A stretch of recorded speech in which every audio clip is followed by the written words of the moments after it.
আছে সবাইকে আসসালামু আলাইকুম ওয়া রাহমাতুল্লাহ। আমি মহিষের রেসিপি করব, কেমন হয়েছে সবাই বলবেন বন্ধুরা। রেসিপি করার আগে একটু মোছামুছি কাজ করি নেই। সংসারের কাজ যতদিন বেশি থাকতে হবে ততদিন করা লাগবে, শেষ হবে না।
মতিঝিল যাচ্ছি, মতিঝিল খাবার জন্য।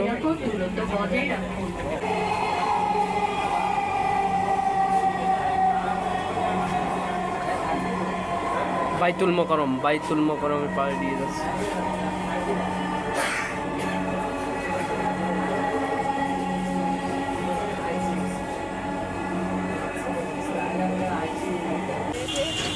বাসার রান্না খাইতে খাইতে আর ভালো লাগতেছে না, তাই মতিঝিল আসলাম। কোথায় একটু ভালো জায়গা দিয়ে খাবো।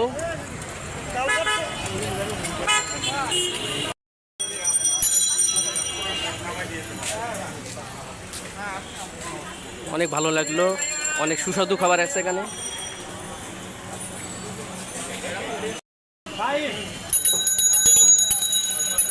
অনেক ভালো লাগলো খাইতে।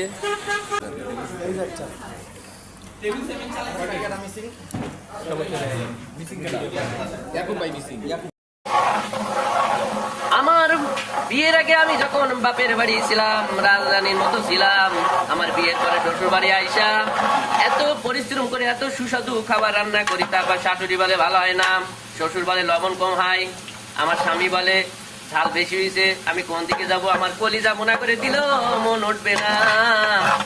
সংসার তো করতে হবে, সংসার ছেড়ে যাবো কোথায়? বাপের কাছে গেলে তো আমার রাখবে না। আমার বাপ অনেক গরিব মানুষ। একটু হালকা মেরেছি আমি গরম পানি। মহিষের মাংস ভুনা করতেছি বন্ধুরা, কেমন হয়েছে বলবেন। মাল মশলা দেওয়া দেখালাম না, অনেক বড় হয়ে যাবে ভিডিওটা, সবাই ব্যস্ত থাকে।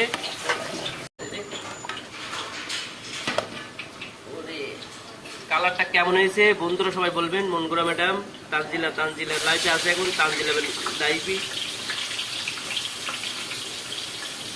মহিষের মাংস ভুনাটা কেমন হয়েছে বন্ধুরা সবাই বলবেন। কালারটা কেমন হয়েছে আমার ইউটিউবে যত বন্ধু আছে সবাই বলবেন। সবাইকে আসসালামু আলাইকুম আমার তরফ থেকে। সবার জন্য আমি দোয়া করি। আজকে মসজিদে ফজরের নামাজ পড়ার পরে সবার জন্য দোয়া করেছি, আমার ইউটিউবে যারা যারা আছে সবাই যেন সুস্থ থাকে, আর যাদের বাসায় ছেলে মেয়ে আছে বাচ্চা আছে সবাই যেন সুস্থ থাকে, ভালো থাকে, দোয়া করি। আমিন।